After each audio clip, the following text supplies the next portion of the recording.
Thank you so much. Thank you. Please. Thank you. Good evening. Thank you so much, Madam Minister, for not only the introduction, but for the work that you're doing every day to bring our two countries.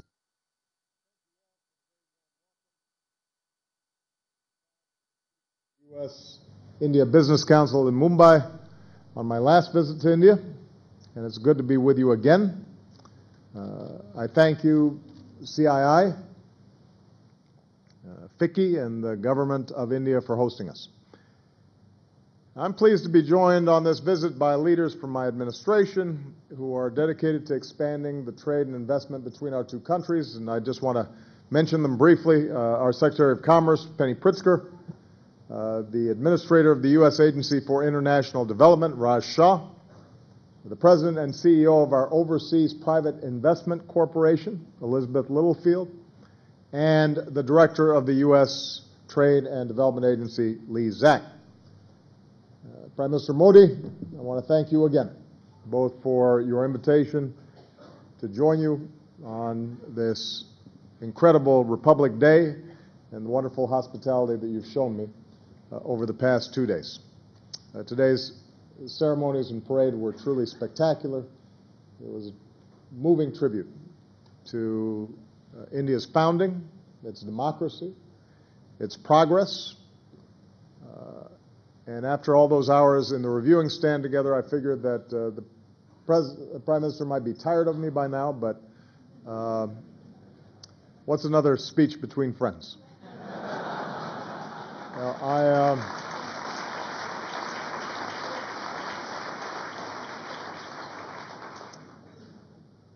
I will not, by the way, ride a motorcycle today after watching those incredible acrobats. As I said yesterday, even as this visit is rich with symbolism, it's also a visit of great substance. We're advancing the vision that I laid out on my last visit. India and the United States as true global partners.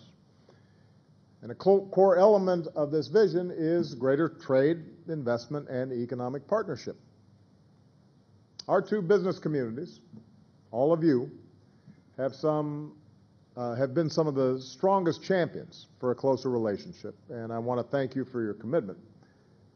You understand better than anybody that in our globalized world, the fortunes of the United States and the fortunes of India are inextricably linked.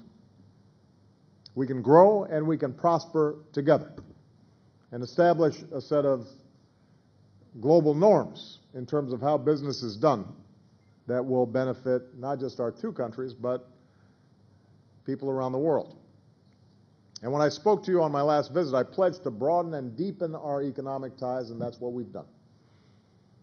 In the last few years, we've increased trade between our countries by some 60%. Today, it's nearly $100 billion a year, which is a record high. And this is a win-win. It's a win for America and our workers because U.S. exports to India are up nearly 35%, and those exports support about 170,000 well-paying American jobs. At the same time, Indian investment in our country is growing as well. And those Indian investments are supporting jobs across America. You've got high-tech jobs in upstate New York, manufacturing jobs in North Carolina, engineering jobs in places like Michigan and Ohio. And our growing trade is a win for India because increased U.S. exports and investment here mean more American-made planes flying passengers on India's airlines all over the world, more American-made turbines generating the energy India needs to continue with its growth, more American-made machinery upgrading India's infrastructure. And because we've made it easier for foreign companies to sell and invest in America, India's exports to the United States are also increasing. And that means more jobs and opportunities here in India. In the end, that's the purpose of trade and investment, to deliver a better life for our people. And both Indian and American workers are and can benefit even more in the future from close ties between our two countries. So we're moving in the right direction. I want to thank everybody here for the progress that we've achieved together. Now, that said, we all know that the U.S.-India economic relationship is also defined by so much untapped potential. Of all America's imports from the world, about 2% come from India. Of all of America's exports to the world, just over 1% go to India. 1% to over 1 billion people. We do about $100 billion a year in trade with India, which is a great improvement since I took office, but we do about $560 billion a year with China. And that gives you some sense of the potential both for the kind of growth that India might unleash and the potential for greater trade between our two countries. So I think everybody here will agree. We've got to do better. I know Prime Minister Modi agrees, and he just shared his expansive vision on this issue with you. As we announced yesterday, we've taken a number of concrete steps forward on this visit. New breakthroughs will help us overcome some key issues and move us toward fully implementing our civil nuclear agreement. We've taken another big step forward in our defense cooperation with a new technology and trade initiative so that Indian and American companies can jointly develop and produce new defense technologies. We've agreed to resume discussions that would move us toward a bilateral investment treaty that would facilitate Indian businesses making more investments in the United States and U.S. businesses making more investments here in India.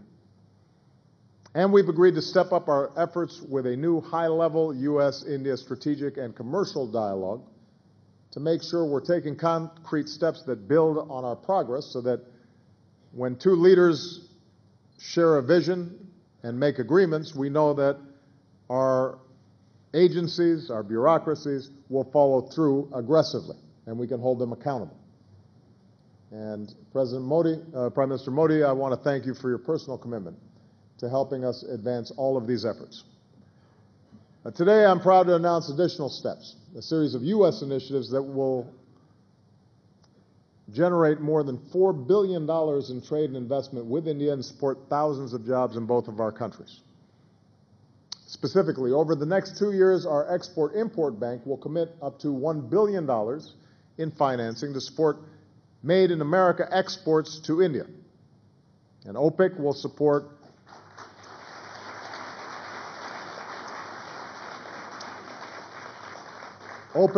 lending to small and medium businesses across India that we anticipate will ultimately result in more than $1 billion in loans in underserved rural and urban markets. And our U.S. Trade and Development Agency will aim to leverage nearly $2 billion in investments in renewable energy in India.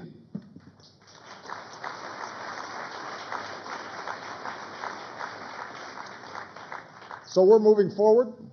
There's new momentum, there's new energy, new hope that we can finally begin to realize the full potential of our economic relationship. And I want to close by suggesting several specific areas where we need to focus. First, we have to keep working to make it easier to do business together in both our countries. For the past 2 years, business leaders like you have voted America as the best place in the world to invest. I'm pretty happy about that. And we're going to keep working through what we've called Select USA, an initiative to cut red tape, streamline regulations, so that even more companies like yours from India and around the world come and set up shop in America. Now, here in India, as the Prime Minister just discussed, there's still too many barriers, hoops to jump through, bureaucratic restrictions that make it hard to start a business or to export, to import, to close a deal, deliver on a deal. We hear this consistently from business leaders like you. And right before coming out here, the Prime Minister and I joined some of you in a roundtable where you described some of the challenges that you face. Prime Minister Modi has initiated reforms that will help overcome some of these barriers, including a new government committee dedicated to fast-tracking American investment, and we enthusiastically support these efforts. We need to be incentivizing trade and investment, not stifling it.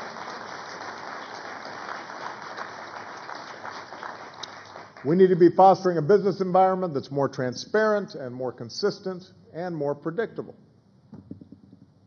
In knowledge-based economies, entrepreneurs and innovators need to feel confident that their hard work and, in particular, their intellectual property will be protected. Second, we can work together to develop new technologies that help India leap forward. And I know I speak for the American companies represented here when they say they're ready to partner with Indian firms to build next-generation trains that run on cleaner energy and to lay the new railways India needs for the future. They're ready to help upgrade roads and ports and airports to make it easier for Indians to connect with each other and with the world. They're ready to install broadband connections to give communities reliable access to the internet and to help build the smart cities that Prime Minister Modi has called for. And on this visit, we've paved the way to mobilize American expertise and investment in 3 of these cities. And we'll send 2 trade missions to India this year, focused specifically on upgrading India's infrastructure. And finally, and I know this is something that is of great concern to Prime Minister Modi, and it's of great concern to me in the United States, we need to make sure that economic growth in both our countries is inclusive and sustained. India's astonishing growth in recent decades has lifted countless millions out of poverty and created one of the world's largest middle classes. There's an important lesson in that. Growth cannot just be measured by the aggregate. It can't just be measured by GDP. It can't just be measured by the bottom line on a balance sheet. Growth in the end has to make people's lives better in real, tangible, and lasting ways. Prime Minister Modi has laid out an ambitious vision for the future that lifts up India and its people. And I know that the Prime Minister has even taken to sweeping the street himself, and that CEOs are following his lead.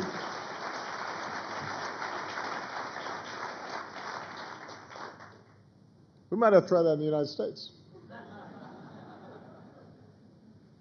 The United States is ready to work with you to help every home and business in India have reliable access to electricity, so more families can share in India's progress.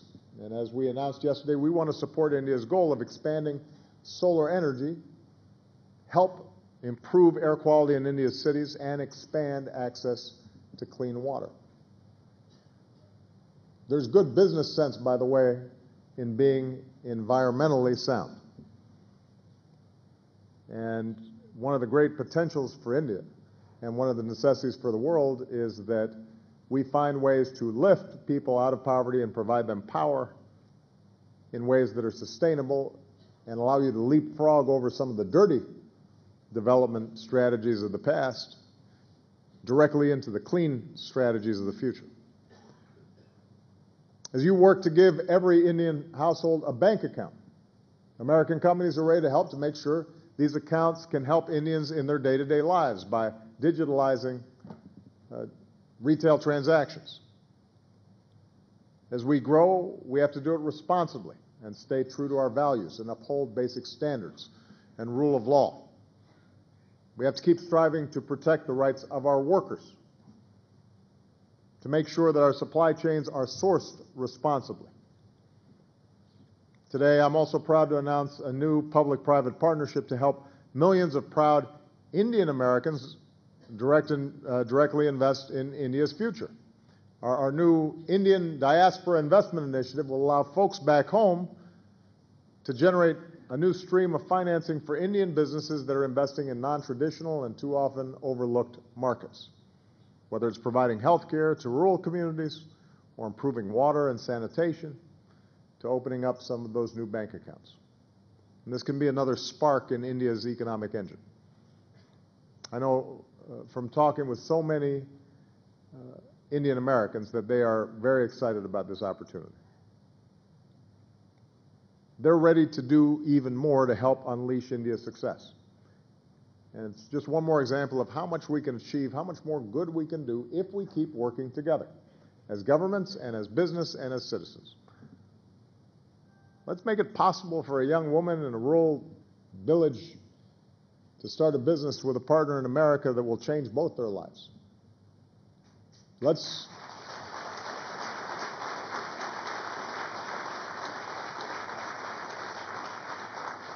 encourage young scientists at American universities to collaborate with partners in India to develop new technologies that will reduce our dependence on fossil fuels and protect our planet. Let's make it easier for Indians and Americans to work together across the board, to buy from one another, to invest in one another, to create with one another, and in doing so, lift the fortunes of all of us. That's the future I believe in for our countries, and that's the future I know we can achieve if we're willing to work for it together. I know the Prime Minister has expressed his commitment. You have the commitment of the President of the United States and my administration. I'm looking forward to working with all of you. The next time I come to India, I expect we will have made more progress. All right? Thank you very much.